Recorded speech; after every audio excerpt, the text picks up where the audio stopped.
이스라엘 전쟁터 한복판에서 단 한 곳만 불이 켜져 있습니다. 2023년 10월 이스라엘 남부 하마스에서 로켓이 쏟아지고 사이렌이 멈추지 않던 어느 날, 모든 병원과 가게, 학교가 문을 닫은 그 도시에 단 하나 문을 연 공간이 있었습니다. 사람들은 처음엔 믿지 않았습니다. 그곳에선 누가, 왜, 어떻게 문을 연 걸까? 그리고 도대체 그 안에서는 무슨 일이 벌어지고 있었던 걸까? 지금부터 전해드릴 이 이야기는 그 누구도 예상하지 못한 전쟁 속 한 조각의 기적에 관한 기록입니다. 무슨 일인지 현장에서 벌어졌던 놀라운 이야기 지금 바로 확인해 보겠습니다. 안녕하세요. 저는 강지호라고 합니다. 올해 42이고 제 아내 김다정과 함께 이스라엘 남부 도시 스데로트에서 작은 찻집을 운영하고 있습니다. 가게 이름은 다정 카페입니다. 이름 그대로 저희 아내 이름을 따서 지었지요. 한국에 있을 때는 직장 생활만 하던 제가 40이 되던 해 모든 걸 정리하고 이스라엘로 온 건 어찌 보면 무모한 결정이었습니다. 아내는 오래전부터 해외에서 무언가 의미 있는 일을 해보고 싶어 했습니다. 대학 시절 비영리단체 봉사활동으로 이스라엘을 다녀온 이후 언젠가 이 땅에 다시 돌아가고 싶다는 마음을 품고 있었지요. 저는 그 말을 흘려듣기만 했습니다. 하지만 한국에서 반복되는 회사 생활과 점점 지쳐가는 일상 속에서 결국 저희는 사직서를 내고 가진 돈을 모아 이스라엘 남부에 있는 도시인 스데로트에 오게 되었습니다. 이곳에 정착해 작은 가게를 열고 사람들과 마주하며 커피를 나누는 일이 이렇게 따뜻할 줄은 몰랐습니다. 처음엔 말도 잘 통하지 않고 이방인이라는 낯설미 있었지만 마을 사람들은 저희에게 많은 배려를 해주었습니다. 특히 근처 기숙사에서 근무하는 이스라엘 선생님, 미카엘과 유대계 한국어 강사하다사 누님은 저희에게 많은 도움을 주셨지요. 다정 카페는 화려하진 않지만 따뜻한 공간이었습니다. 손님들 중에는 매일 아침 커피를 사가는 군인도 있었고 가끔은 근처 학교 선생님들이 점심시간에 와서 조용히 차를 마시고 가시기도 했습니다. 저희는 이곳에서 이방인으로 살고 있지만 어느 순간 스데로트는 제 삶의 일부가 되어 있었던 것 같습니다. 하지만 2023년 10월 모든 것이 달라졌습니다. 하마스 로켓이 떨어지기 시작한 바로 그날, 저희는 가게에서 평소처럼 하루를 준비하고 있었습니다. 아침 8시쯤 저는 원두를 분류하고 있었고 아내는 주방에서 샌드위치용 채소를 씻고 있었지요. 그러다 갑작스러운 사이렌 소리가 들렸습니다. 여보, 지금 저 소리 공습 경보 맞지요? 아내의 목소리는 평소보다 한참 낮고 떨렸습니다. 저도 가슴이 덜컥 내려앉았습니다. 실감이라는 건 그 사이렌이 공기를 가르며 울릴 때에야 진짜로 찾아오더군요. 한순간에 평온했던 일상이 와르르 무너졌습니다. 우리는 곧장 가게 뒤편 작은 방으로 몸을 피했습니다. 그곳은 저희가 혹시나 해서 마련해 두었던 비상 대피 공간이었고 손님용 간이 침대와 작은 조리기구, 생수와 간식들이 있었습니다. 첫 공습은 길지 않았습니다. 하지만 긴장감은 온몸을 조이고 놓아주질 않았습니다. 뉴스를 통해 확인한 바로는 스데로트와 그 일대의 하마스의 로켓 공격이 집중되고 있으며 주민들은 외출을 삼가고 대피소에 머무를 것을 권고한다고 했습니다.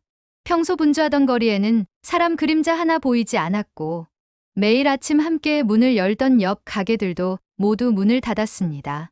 이틀째가 되자 외부 통신망도 거의 마비되었습니다. 인터넷 연결은 들쭉날쭉했고 휴대전화도 신호가 약해졌습니다. 그런 와중에 저희 가게에 설치된 공유기는 기적처럼 작동하고 있었습니다. 아마 건물 위치나 기기의 사양 덕분일 거라고 저는 생각했습니다. 하지만 당시엔 그런 기술적인 설명보다 단순히 운이 좋다는 생각만 들었습니다. 아내는 전쟁 와중에도 커피 머신 전원을 켜고 매일 아침 창문 커튼을 걷으며 그래도 또 하루가 시작됐네 하고 말하곤 했습니다. 그리고 그날 오후 조심스러운 노크 소리가 들렸습니다. 문을 열자 젊은 이스라엘 병사 하나가 서 있었습니다. 땀에 흠뻑 젖은 전투복을 입고 있었고 눈에는 피로가 가득했습니다. 그는 조심스럽게 제게 말을 걸었습니다. 혹시 와이파이 사용 가능할까요? 가족에게 영상통화를 좀 하고 싶어서요. 그 병사의 말에 저는 아무 말도 못하고 고개를 끄덕였습니다.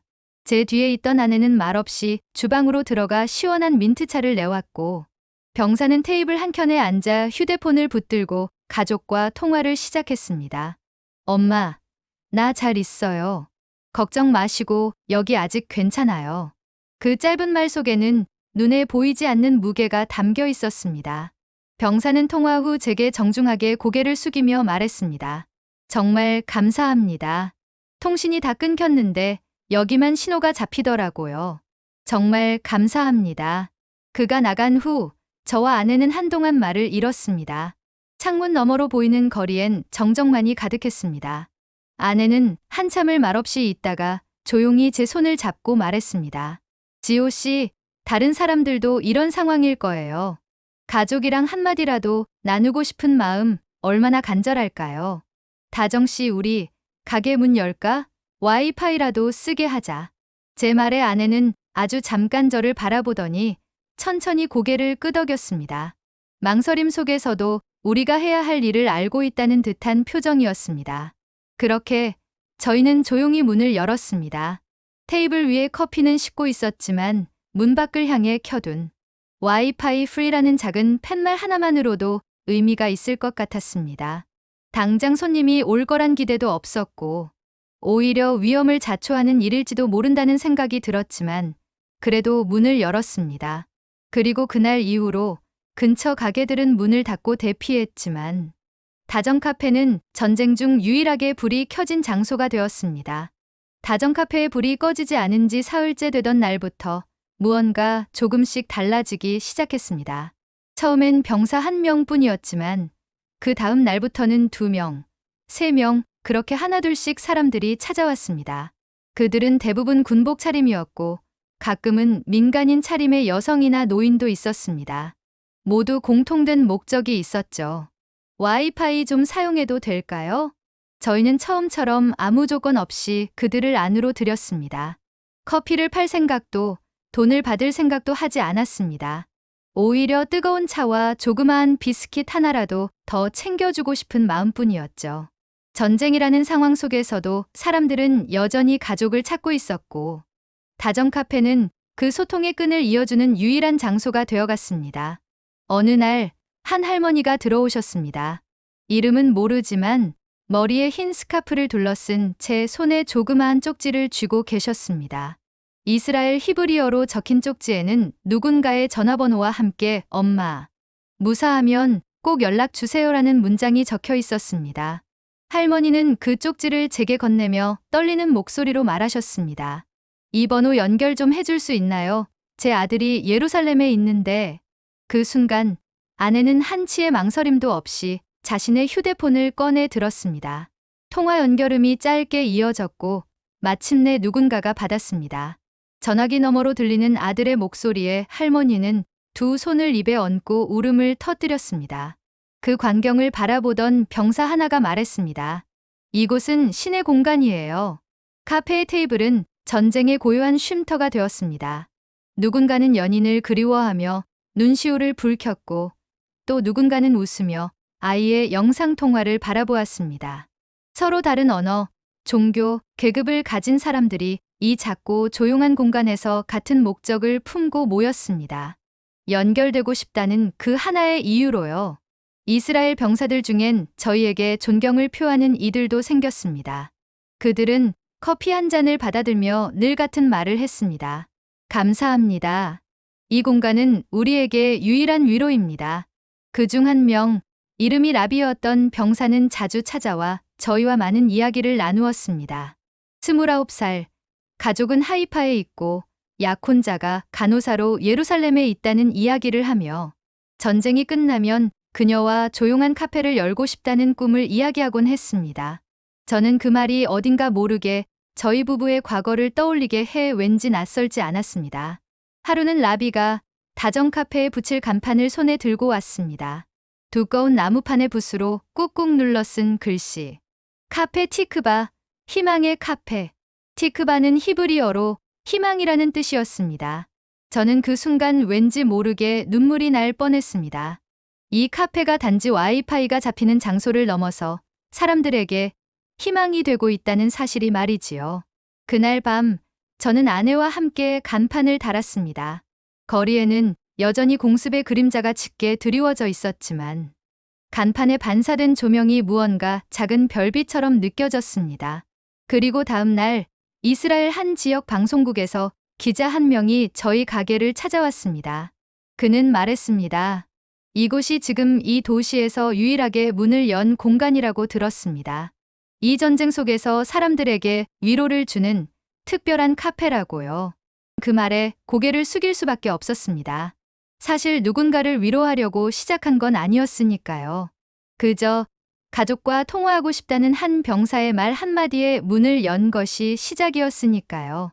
하지만 그렇게 시작된 이 작은 공간이 누군가에게 살아있다는 감각을 다시 불러일으킬 수 있었다면 그거면 충분하다 생각했습니다. 지역 방송 보도가 나가고 난 뒤 예상치 못한 일들이 벌어졌습니다.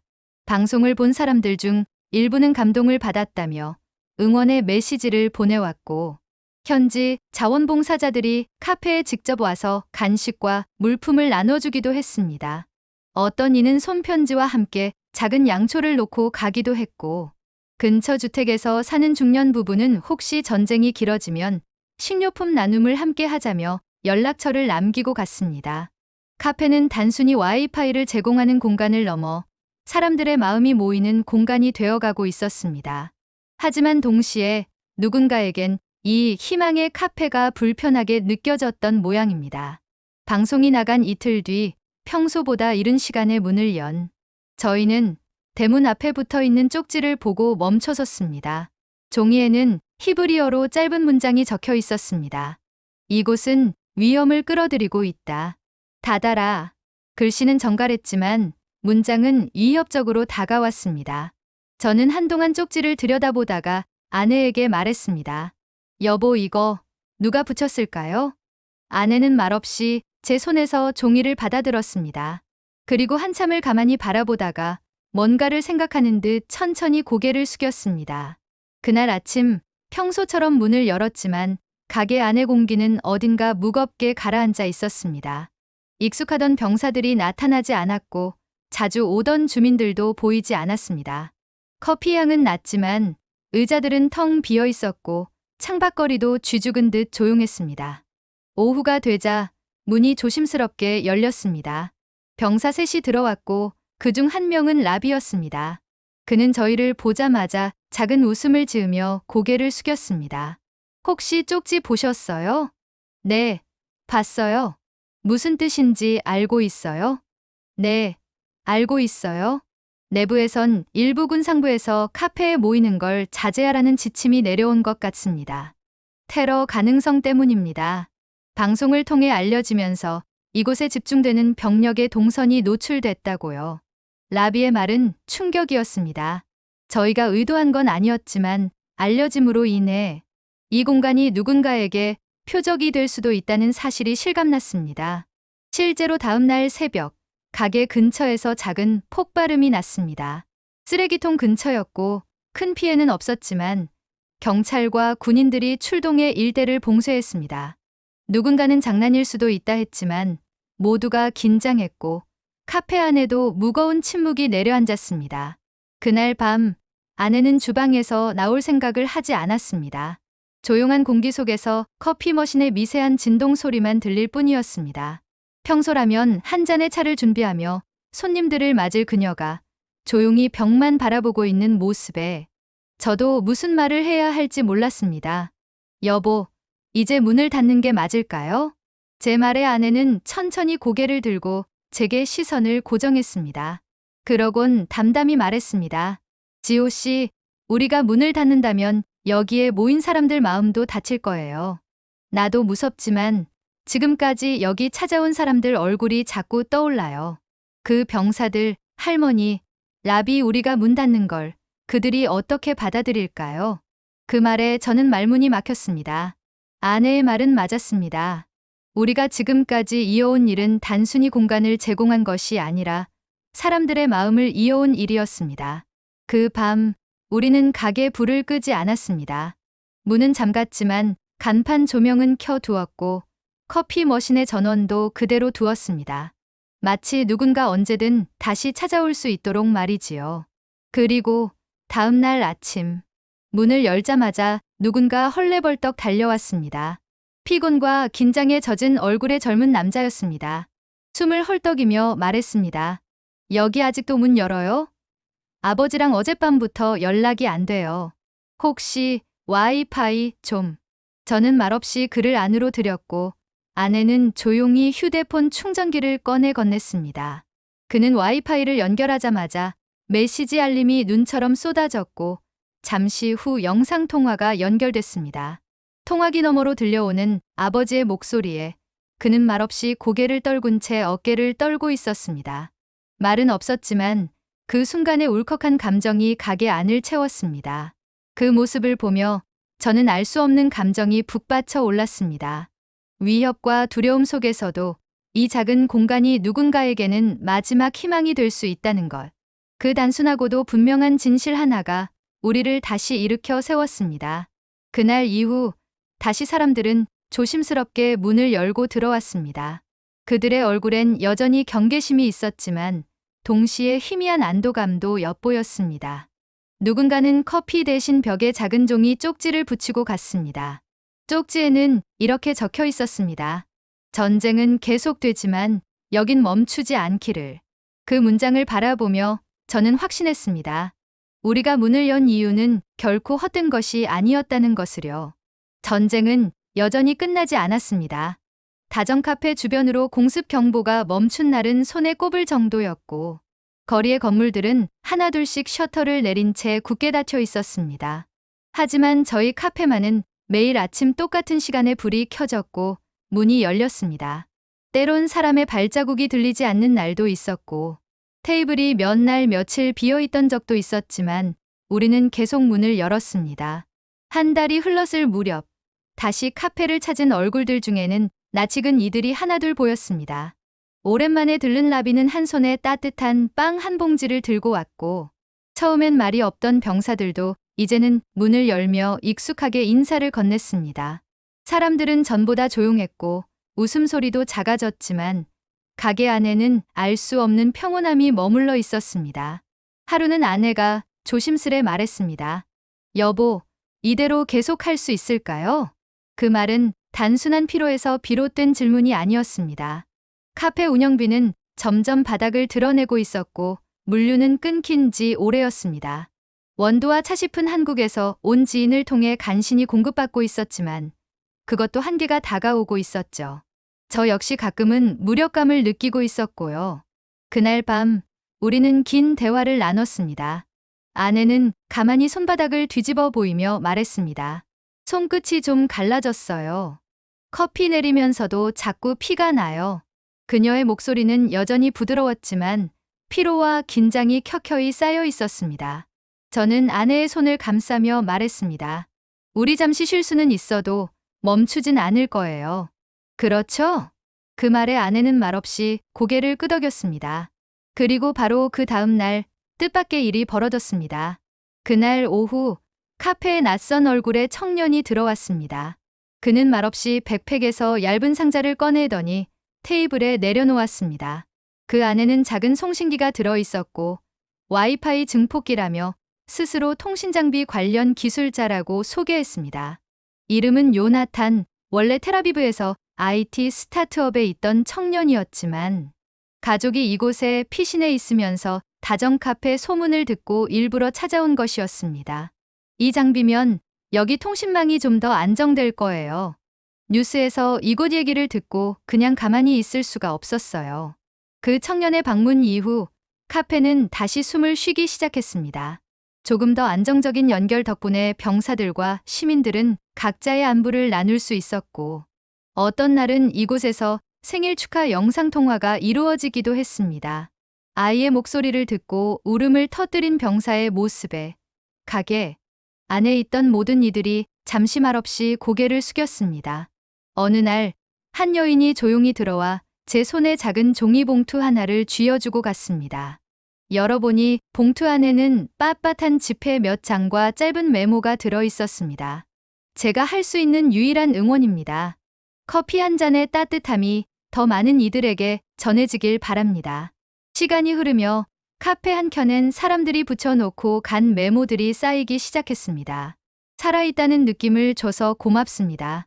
이곳 덕분에 우리 가족은 다시 만났습니다. 다시 커피를 마실 수 있는 날까지 절대 멈추지 마세요. 그리고 언젠가부터 카페를 찾는 이들은 단지 통신을 위해서가 아니라 누군가와 조용히 시간을 나누기 위해 찾아오고 있었습니다. 커피를 한 모금 마시며 창밖을 바라보는 젊은 병사, 찻잔을 손에 쥐고 기도하듯 눈을 감는 중년 여성, 그리고 아무 말 없이 카페벽에 손을 얹고 돌아서는 사람들. 그 무렵부터 누군가가 자발적으로 자리를 닦고 물컵을 정리하고 남겨진 비스킷을 모아 나눠주기 시작했습니다. 그리고 또 하나 저희에게 큰 힘이 되었던 존재가 있었습니다. 바로 스데로트 인근에 모여 살던 코리아타운의 교민분들이었습니다. 평소 서로 교류가 많지는 않았지만 다정 카페의 소식을 들은 교민들이 삼삼오오 연락을 주셨고 그중 몇 분은 김치며 장조림 같은 반찬을 직접 만들어다 주셨습니다. 어떤 날은 김 선생님 댁에서 집에서 구운 빵을 한가득 들고 오시기도 했고 어떤 날은 이성훈 집사님이 예배가 끝나고 남은 기도문을 나눠주시기도 했습니다. 놀랍게도 전쟁 상황에서 스데로트 대부분이 공습의 공포로 얼어붙었을 때 코리아타운만은 상대적으로 고요하고 질서가 있었습니다. 거기엔 이유가 있었습니다. 교민들은 각자 자신이 할 수 있는 일을 찾아 나섰고 위험한 상황 속에서도 서로의 집을 순회하며 안부를 묻고 물과 전기 공급이 불안정한 가구엔 발전기를 함께 돌렸습니다. 같이 살자는 그 단순한 마음 하나로 이웃끼리 냉장고를 공유하고 어린아이들에겐 돌아가며 공부방을 만들어주기까지 했습니다. 이 공간은 우리 모두가 함께 지키는 기도 처소 같아요. 누군가의 이 말처럼 코리안타운의 연대는 단순한 물질적 도움이 아니라 마음을 잇는 연결이었습니다. 그들의 방문은 단순한 응원이 아닌 저희에게 우린 혼자가 아니다는 감정을 심어주었습니다. 따로 지시한 적 없는데도 사람들은 이곳을 함께 지켜가는 공간처럼 여겼습니다. 마치 이 카페가 모두의 것이라는 듯이요. 전쟁은 끝나지 않았지만 그 안에서도 우리는 멈추지 않는 공간을 지켜내고 있었습니다. 누군가에게 그것은 작은 기적이었고 또 누군가에게는 아직 희망이 남아있다는 증거였습니다. 마지막으로 남겨진 쪽지 하나에는 이렇게 적혀 있었습니다. 이곳에서 나눈 말들, 눈빛, 차 한 잔이 내 인생의 가장 따뜻한 기억이 될 것 같습니다. 그 문장을 읽으며 저는 잠시 눈을 감았습니다. 며칠 뒤 이스라엘 현지 뉴스의 짧은 보도가 나왔습니다. 다정카페의 존재와 이곳을 찾아온 수많은 병사와 민간인들의 이야기가 전해졌고 그 중심에는 한 명의 목격자가 있었습니다. 이스라엘 남부 경찰국장 아비게일 하루니는 언론사와 인터뷰에서 이렇게 밝혔습니다. 전쟁 중 가장 놀라운 장면이 어디였냐고 묻는다면 저는 주저없이 그 작은 한인타운에 있는 부부의 찻집을 꼽겠습니다. 로켓이 날아들던 그날도 그 다음 날도 그곳만은 문을 열고 있었고 사람들은 그 문을 두드렸습니다. 우리가 지키지 못한 공간을 그들이 지켜주고 있었습니다. 그 말은 많은 이들의 마음을 울렸고 이후 사람들은 다정 카페를 희망의 카페라고 부르기 시작했습니다. 저는 지금도 그동안 다정 카페를 찾았던 모든 이들의 얼굴이 머릿속에 떠오르곤 합니다. 이름을 알 수 없는 병사, 눈물 흘리던 젊은 청년, 부끄럽게 손편지를 건네던 소녀까지 모두가 이 공간의 일부였습니다. 저는 천천히 주방 쪽으로 돌아가 다시 한번 커피 머신 전원을 켰습니다. 익숙한 진동 소리와 함께 하루가 다시 시작되고 있었습니다. 이 이야기 여러분은 어떻게 느끼셨나요? 전쟁 한복판에서도 꺼지지 않았던 이 작은 카페의 불빛처럼 우리 주변에도 따뜻함을 지켜내는 사람들이 있지 않을까요? 여러분의 생각을 댓글로 나눠주세요. 그리고 이런 이야기가 더 많은 분들에게 전해질 수 있도록 구독과 좋아요, 알림 설정도 부탁드립니다. 감사합니다.